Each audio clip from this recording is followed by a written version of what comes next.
He loved like his father did, with obsession, not tenderness. Until she came, not to fear him, but to heal him. Now, rest your eyes, and let your imagination take over. The sky above the city was gray, heavy with rain that never quite fell. It hovered like a secret, unspoken, unresolved. Inside the tallest tower in the district, a man stood in silence, hands tucked into the pockets of a charcoal suit, his expression unreadable. His name was Liang Yichin, CEO, heir to one of the most powerful families in the East. To the outside world, he was brilliance wrapped in ice, cold, distant, obsessingly efficient. But beneath that carefully constructed mask was a truth that no one dared speak aloud. Liang Yichin was cursed. His mind was sharp, too sharp. And his heart? It loved with a fire that destroyed. This was no ordinary flaw, no weakness of character. It was in his blood, in the bones of his ancestors. A madness passed down from father to son, one that twisted love into possession, affection into chains. His father, Liang Shun, had been consumed by it. He locked Yichin's mother away in a private wing of their estate when she tried to leave him. She died there,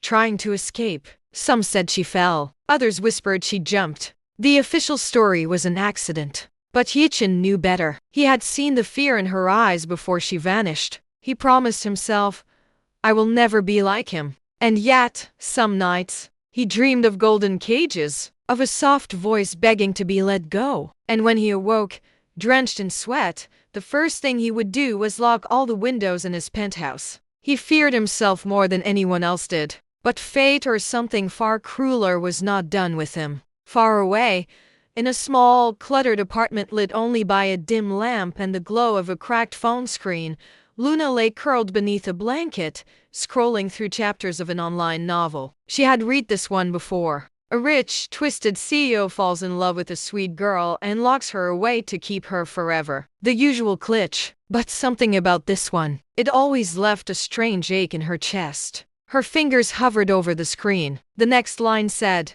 he met her for the first time when she handed him coffee. From that moment, he decided she would never belong to anyone else. Luna blinked. The words shimmered. Her heart skipped a beat. And then silence. No screen, no blanket, no bed. She was standing in a busy office lobby, dressed in a sleek uniform, holding a cup of steaming coffee. Around her, people bustled, assistants, secretaries, guards. Her hands trembled. She looked down. A name tag read, Luna Zhang, Executive Assistant, Liang Corporation. Her thoughts raced. This isn't a dream. A voice whispered inside her. You've entered the story. You are here for him. And when the elevator doors opened with a soft chime, and she saw Liang Yichin standing at the top of the marble steps, dark eyes like storm clouds, fixed on her like she was the only light in a world of shadows, she understood one thing with terrifying clarity. This wasn't just a story anymore.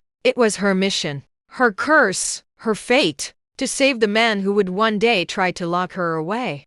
The elevator opened with a soft chime, but the silence that followed was deafening. Luna stepped out, her heels clicking softly against the polished marble floor. The building was too quiet, too still, as if it were holding its breath for something or someone. Across the vast lobby, standing beneath a massive crystal chandelier, was Liang Yichin. He wore black from head to toe, a tailored suit, crisp shirt, no tie. Power dripped from every inch of his posture, yet his expression remained frozen stone-like, except for his eyes. Those eyes locked onto her the moment she appeared. Dark, piercing, unmoving, like they had been waiting for her, like they knew her. Luna's breath caught. Her hands clenched around the coffee cup. The warmth of it barely reached her fingers anymore. He's looking at me like... She couldn't finish the thought. Liang Yichin tilted his head slowly. He didn't speak, didn't blink. He simply observed her, studied her, as if memorizing her features, as if no one else in the building existed. No, it wasn't attraction. It was something deeper, something older, something far more dangerous. She walked toward him because her legs moved on their own. Every instinct screamed for her to stop, but her body disobeyed. She handed him the coffee. Your morning espresso, sir, she said, her voice barely above a whisper. Their fingers brushed. The contact was brief, But something cracked in his gaze. His lashes trembled. For a single heartbeat, he looked human. Then, he smiled. It was a slow, almost imperceptible curl of the lips, but it wasn't warm. It wasn't even polite. It was possessive. "Your name?" he asked, voice like silk wrapped around glass. "Luna," she said. He repeated it under his breath. "Luna." Then louder. "Luna Jiang." She nodded. A long pause. Then, softly, almost lovingly, he said, "You don't belong here, but now that you're here, I won't let you leave." Her heart skipped. Had she imagined it? Before she could respond, he turned and walked away, leaving her rooted to the spot, her fingers still tingling where they had touched. She had just met Liang Yichen, and she already knew. She was no longer free. Luna returned to her desk on the 20th floor, heart pounding like war drums beneath her ribs. Her office badge still dangled from her blazer pocket. The words executive assistant felt surreal, like she had stolen someone else's life. Maybe she had.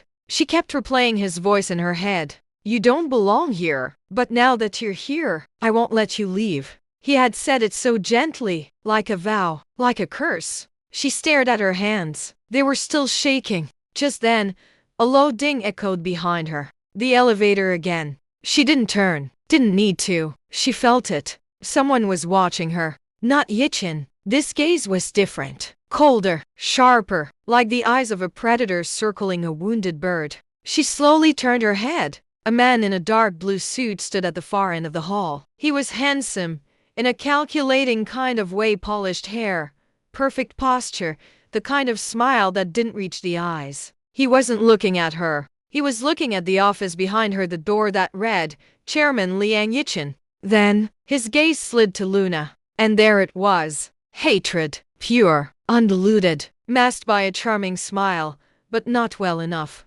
She blinked. The man smiled wider, raised a hand as if in greeting, and turned down another hallway, disappearing from view. Luna's skin crawled. Who was that? But before she could ask, the computer screen in front of her flickered to life, showing her a new task list. Her first official message blinked at the top. CEO Liang requests your presence in his private suite. Immediately, she stared. Private suite? Wasn't this her first day? She stood slowly, blood rushing in her ears. Whatever story she had fallen into, she was no longer just reading it. She was being written into it. By a man who stared like he owned her soul. And a shadow lurking behind him, waiting to rip that soul apart. The hallway that led to the CEO's private suite was unlike the rest of the building. The lighting was dimmer, the air colder, the silence deeper. Each step Luna took echoed louder than the last, until she reached a heavy oak door taller than any other she'd seen in the entire tower. It had no nameplate, no welcome, just presence. She knocked lightly. No answer. She hesitated, then reached for the handle, only for the door to swing open on its own, as if it had been expecting her. The suite was massive. A soft, rich carpet stretched across the floor. Floor-to-ceiling windows looked out at the cloudy skyline. Along the far wall, bookshelves lined with antique volumes framed a fireplace that burned low, despite the summer heat. It wasn't an office. It was a sanctuary. And in the center of it, leaning against the window with his arms crossed, was Liang Yichen. He didn't turn right away. Just spoke. Voice low. Most people knock twice. You didn't. I wasn't sure if I should come in, she stammered. Yet you did. He turned. Finally. The afternoon light poured behind him like a halo of stormlight. He studied her again, eyes moving with dangerous patience. You're different, he said. Luna didn't know what to say. Her heart pounded so loudly she could barely hear herself think. He gestured to the seat across from a low coffee table. Sit. She obeyed. He sat across from her, legs crossed casually, but his eyes never left hers. Tell me, Luna, where are you really from? Her blood ran cold. I don't understand. Yes, you do, he said, voice softer now. You look at everything like it's new, like you're learning this world from the beginning, like you don't belong in it. She looked down. Had he figured it out already? No, no one's supposed to know. This isn't how stories go. Then his voice dropped to a murmur. I don't mind. I don't care if you're not real. If you're a dream, a glitch, a ghost. He leaned forward, and for a moment there was something fragile in his gaze. "Just don't disappear." Her breath caught. Silence fell between them, until a small knock at the door. The assistant from earlier peeked in. "Sir, the board is waiting." "I'm busy," Yichin snapped, eyes never leaving Luna. The door closed. He smiled. "This suite has no cameras, no interruptions, no exits unless I allow it."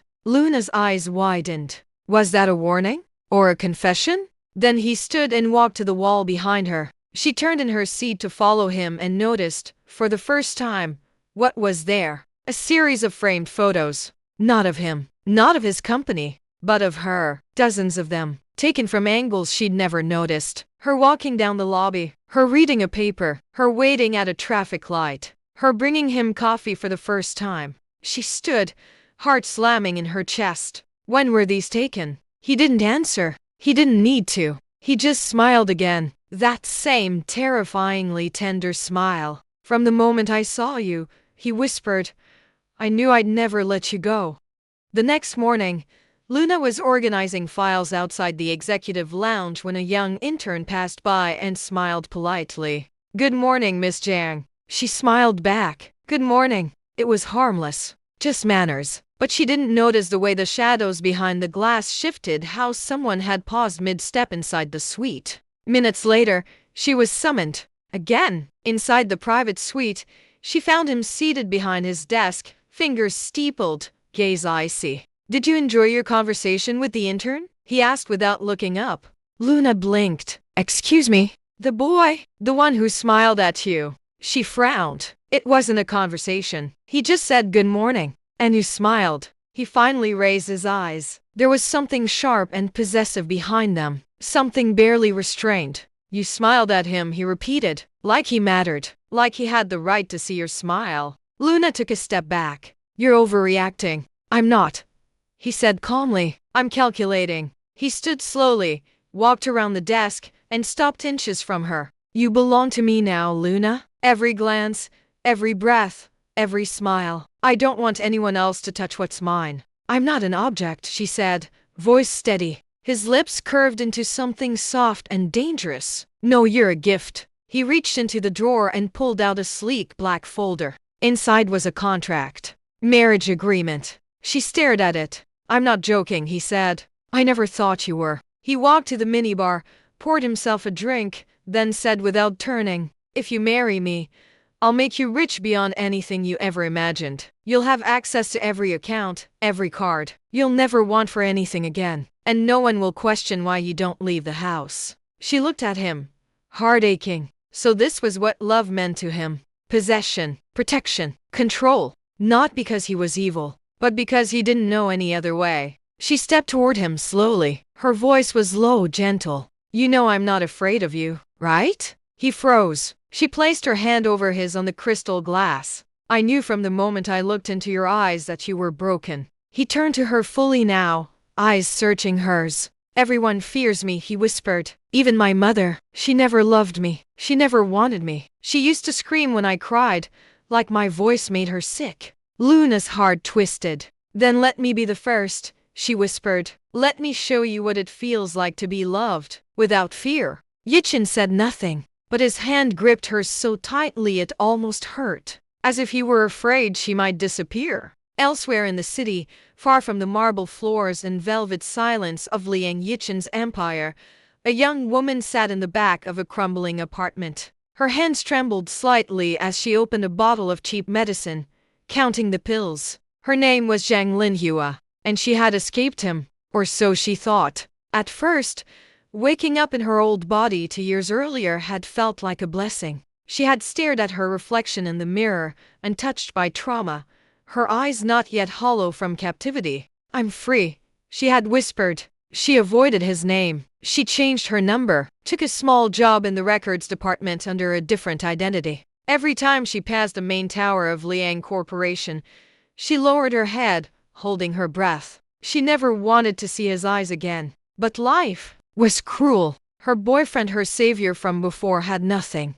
He worked long hours fixing broken phones in a damp underground shop. Their shared room barely fit a mattress. Her mother, diagnosed with advanced stage cancer, needed treatment they couldn't afford. The hospital bill was more than they made in a year. Each day, her bitterness grew. She remembered the mansions, the warmth, the silent power of being untouchable, of eating real food, not cold noodles, of silk sheets, not moldy blankets. And him, his eyes, his hands, the way he looked at her like she was a treasure he had dug from beneath the world. It used to terrify her. Now, it haunted her. Maybe, she whispered one night, curled in a coat 2 sizes too big, maybe he really did love me. Maybe, if she returned, maybe he'd save her mother. Maybe he'd forgive her for running. Maybe he'd still want her. The next day, she requested a quiet transfer into the archives division at the main building. She kept her head down, waited, watched.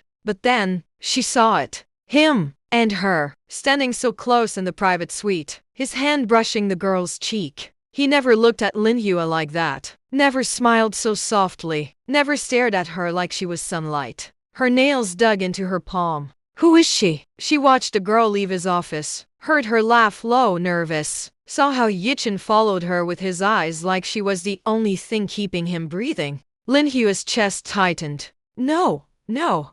He can't love someone else. Not after me. Her thoughts twisted. If I disappear again, I'll have nothing. No money, no safety, no meaning. But if she disappears, maybe he'll come back to me. He has to. Her eyes glinted, not with love, but with purpose.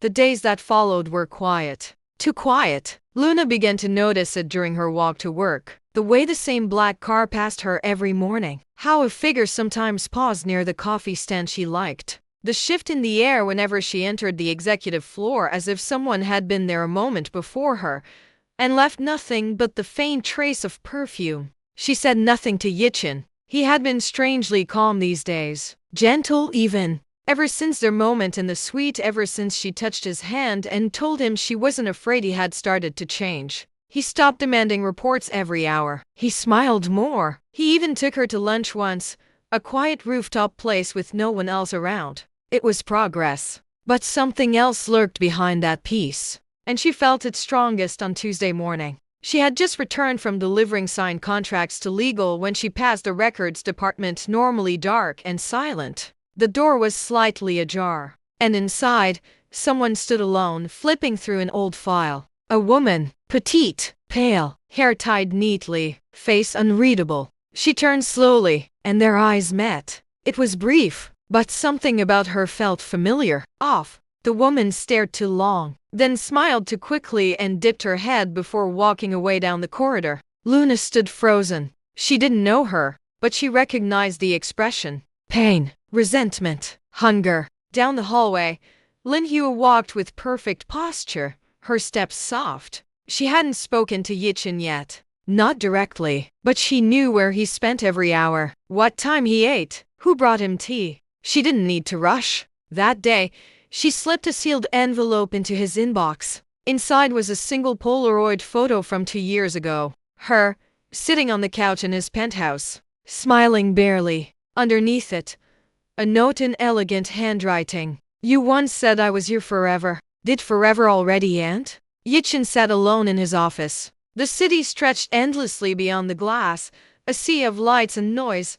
but here, there was only silence. He held the Polaroid in his hand, the soft crackle of old film pressing against his fingers. Linhua, 2 years ago, sitting on his couch like a reluctant doll, her smile thinner than paper, her body rigid, her eyes darting toward the locked hallway behind her. She had never loved him. Not once. He had wanted her, obsessed over her, like his father before him. He told himself it was love, that he was protecting her from the world, that if he just held on tighter, she'd understand. She didn't. She screamed when he touched her, threatened him when he refused to let her go. And one night, she vanished. He should have felt rage, betrayal, loss. But all he felt was emptiness. Until Luna. He set the photo on fire. The flames curled along the edges, blackening the ink. The smile disappeared first, then the outline of her face. He watched it burn until there was nothing left but ash.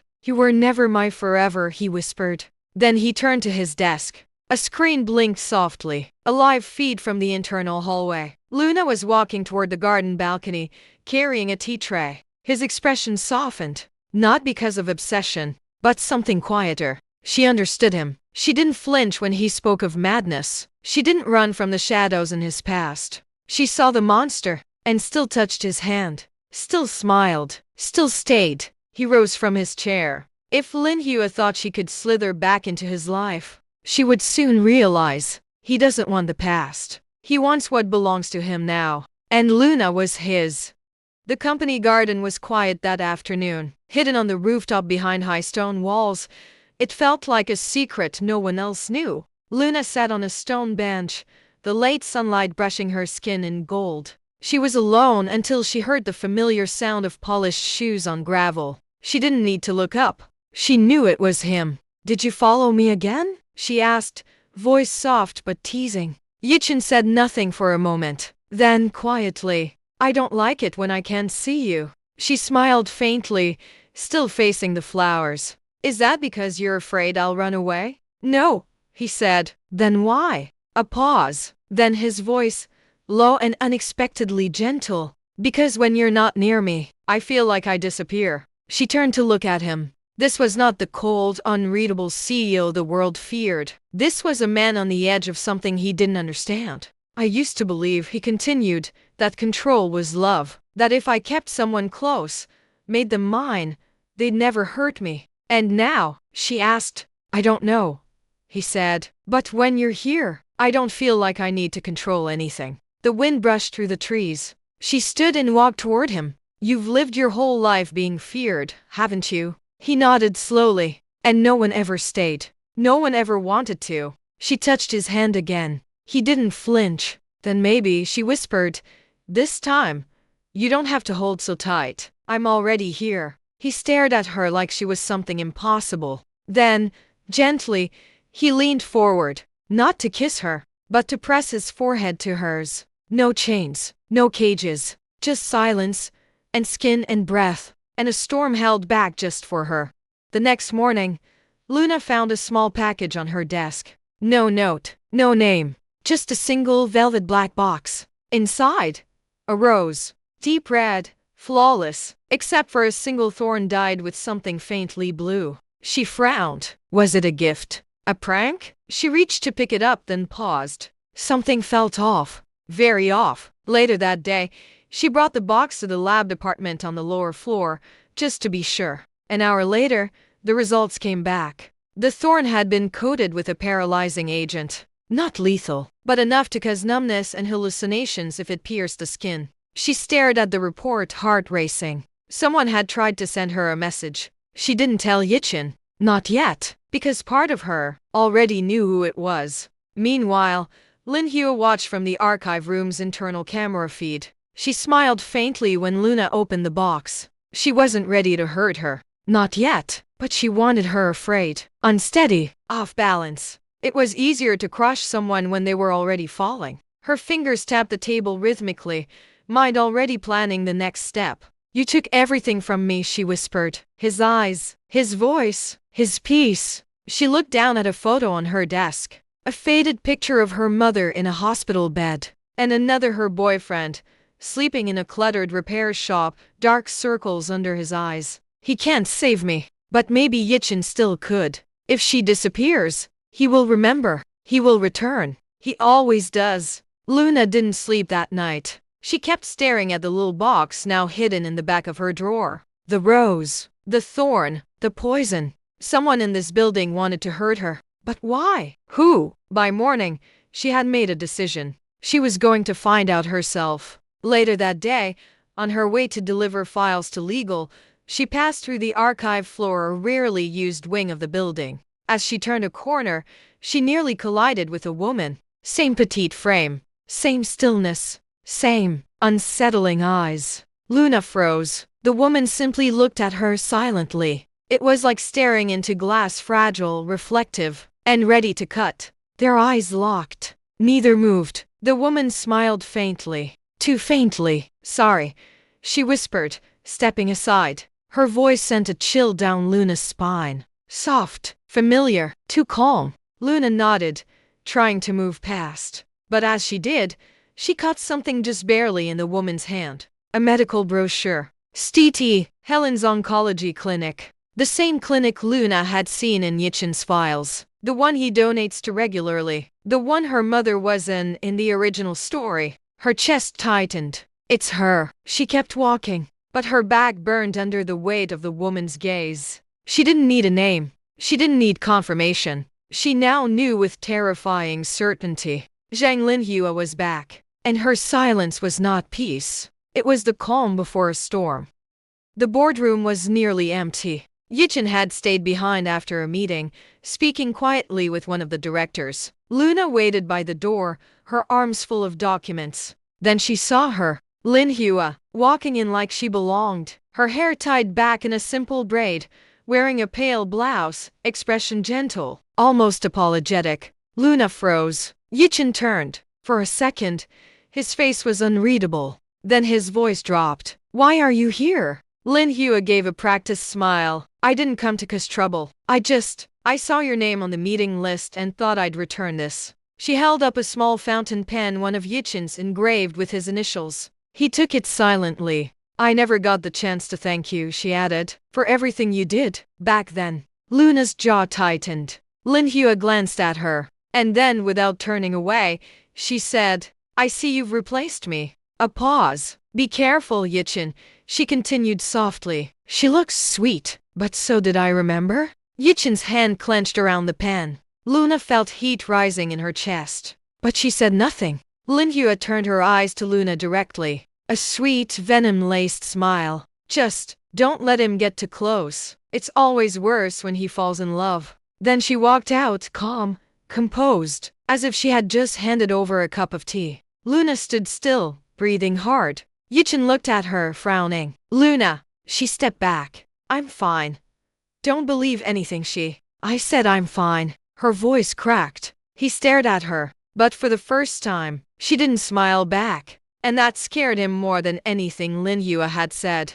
Linhua stood in the elevator alone, her fingers tracing the soft curve of the gold button marked B1 sublevel archives. She could still see Luna's face. Cracked, hurt, confused. Exactly how she wanted it. The words she spoke to Yichen hadn't been random. They were planted, curated, like poison in a crystal glass. Be careful, Yichen. She looks sweet, but so did I. She smiled as the doors slid open. The basement archive was dark, silent. Hers. She walked to her desk, pulled open a locked drawer, and took out a black notebook. Inside, Luna's full name, her file, security badge number, emergency contact, and one page with a single sentence written over and over again. If she dies, he'll come back. She ran her fingers over the ink. You took everything from me, she whispered to the empty room. My name, my place. His eyes. Her gaze drifted to the far wall where she had pinned a blurry photo. Luna and Yichen in the garden, sitting close, his forehead touching hers. Linhua had taken it herself. She wanted to remember the exact moment everything broke. But she wasn't crying now. No, she was planning. Her next steps were already set. Frame Luna for theft. Leak falsified emails to internal security. Stir doubt in Yichen's mind. And if all that failed, there was always the rooftop. People fall all the time, especially the ones who shine too brightly.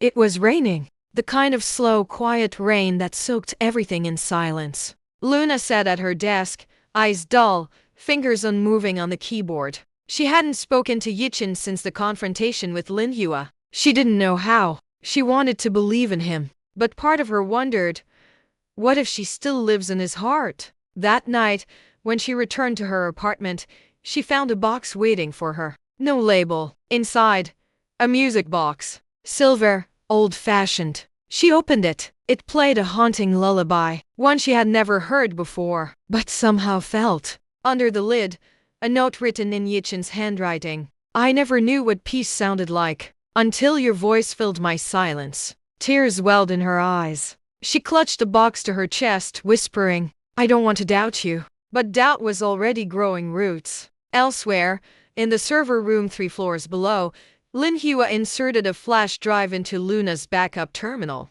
The files she had planted were already opening. Financial statements missing. Emails edited to look like bribes. Metadata changed. The perfect little liar, she whispered. Let's see if he still loves you when he thinks you betrayed him. At that same hour, inside a dimly lit bar across the city, a man in a sharp gray suit lit a cigar. Zhang Rui, Yichen's oldest rival. Phase 1 is done, his assistant whispered. Lin Hua planted the seeds. Luna will be investigated within a week. Zhang smirked. Let them tear each other apart. When Liang Yichen falls, I'll be there to catch his kingdom. He raised his glass. To ghosts, broken love, and the price of obsession. Yichen stood at the edge of the boardroom, jaw clenched. The head of security placed a tablet in front of him. On it, login timestamps, encrypted transfers, file deletions, all tied to Luna's ID. She might have been framed, the man added cautiously, but protocol says we have to escalate. Internal audit begins tomorrow.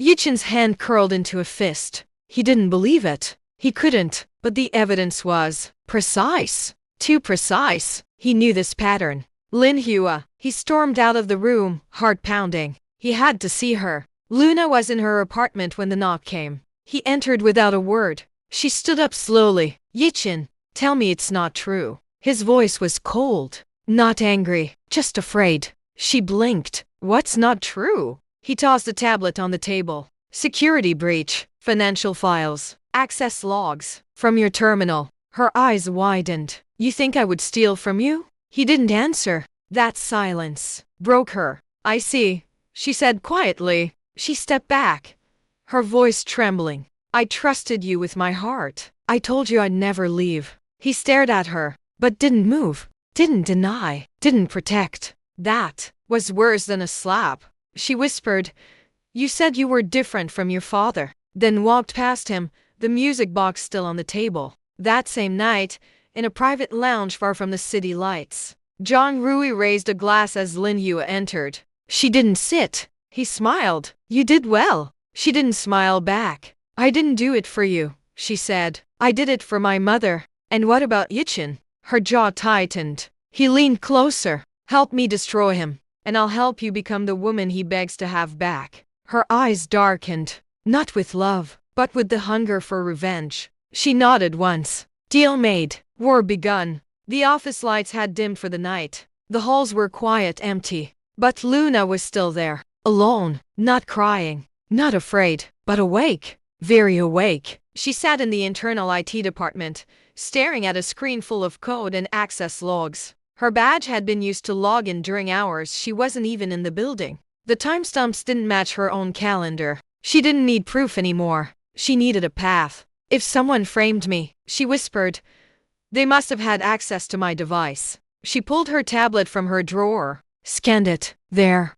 a remote access implant hidden in the system log, elegant, professional. Not a hack, an inside job. And the code signature? Encrypted under a nickname. ZHLH Archive Zhang Lin Hua. Her blood froze. So it was her. And Yichen hadn't even waited to ask. She printed the data. Every line, every log, every signature. Then she stared at it, heart thudding. I came here to save you, but I won't let you destroy me in the process. The next day, she walked past Yichen's office without stopping. He turned as she passed, surprised. But she didn't even look at him. He stood to call her name. She kept walking. That same morning, she filed a sealed report directly with board oversight. No emotion, no fear, just facts, a full analysis, timeline, evidence, and a name. Lin Hua. She didn't need to scream. She had something stronger. Truth. The boardroom was packed. Directors, legal advisors, internal security.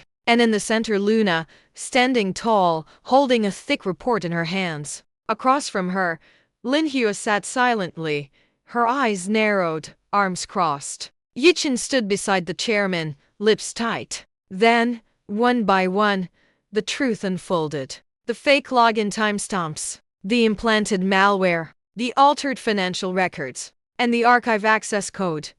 ZHLH. Lin Hua paled. Someone gasped. The room erupted in whispers. When confronted, Lin Hua stood, trying to defend herself. You all believe her? After everything she... Enough, Yichen said coldly. He didn't look at Lin Hua. Only at Luna. I should have trusted you. And I didn't. That's on me. He turned back to the board.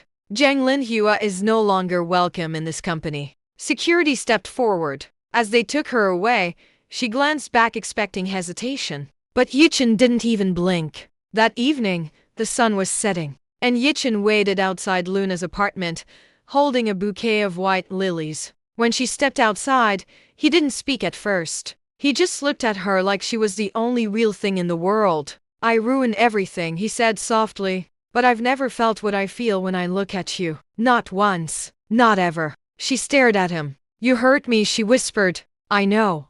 You doubted me. I'll never make that mistake again. Silence. Then she stepped forward and hugged him tightly. No words. No bitterness. Just hearts trying to find home again. A week later, they disappeared. No press. No staff. Just a private jet. A hidden villa near the sea. And time. Time to learn each other again. Time to love. Time to heal. The honeymoon hadn't lasted long. One night, they went for a walk by the shore and didn't return. Yichen woke up in a dark warehouse. Chained. Across from him, two women, Luna and Linhua, bound, gagged, terrified. From the shadows, Zhang Rui stepped forward, clapping slowly. Well, well, the great Liang Yichen. So much love, so much weakness. Yichen growled, struggling against the chains. Let them go. Zhang smirked. I'll make it simple. You choose one, the other dies. Yichen's eyes widened. Choose, or they both die. Yichen looked at Luna, then at Linhua. His face hardened. I choose. He took a breath. Linhua. Luna's eyes widened in shock. Linhua gasped. Zhang laughed. Touching, but fatal. He raised his hand. Suddenly smoke, shouts, explosions. Yichen's men burst in from every side. Within seconds, Zhang Rui was on the ground, weapon knocked away, screaming. Yichen broke free, ran to Luna, cutting her bindings. Linhua sobbed, confused. You chose me, she whispered. You still love me. He turned to her. No, Linhua, I chose you, because I knew he'd kill the one I named. You were the distraction. Her face crumbled. You don't love me? He shook his head gently. I never did. What I felt for you was obsession. What I feel for Luna is peace. For the first time, I can breathe. They returned home days later. Together, no secrets, no cages, no ghosts. Only two souls. Finally free, finally whole, finally home. If this tale touched your heart, don't forget to subscribe. More stories await, only on Drama Tales.